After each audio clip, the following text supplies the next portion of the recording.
Ito nangyayari kapag wala pang nano, wala pang energizer chemical.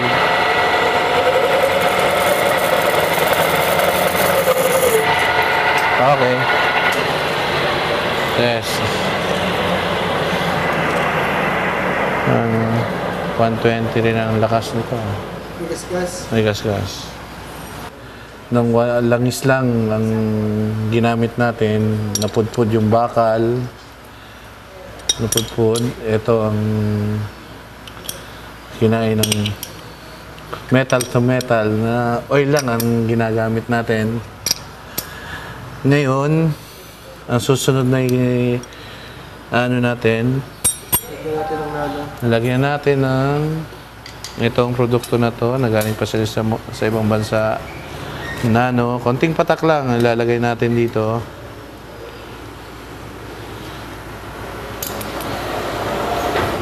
Dito sa ano, okay.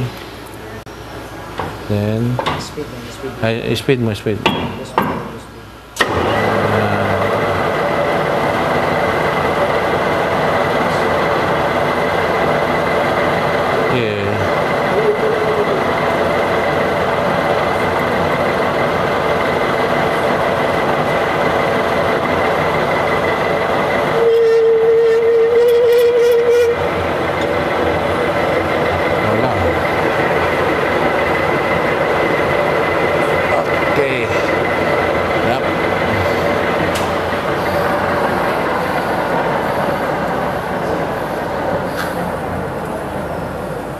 Walang gas-gas. Yan.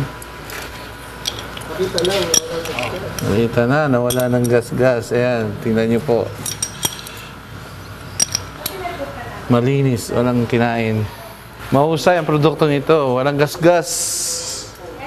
Subukan nyo at bumili kayo para malaman nyo kung gaano ka-effective sa mga makina nyo.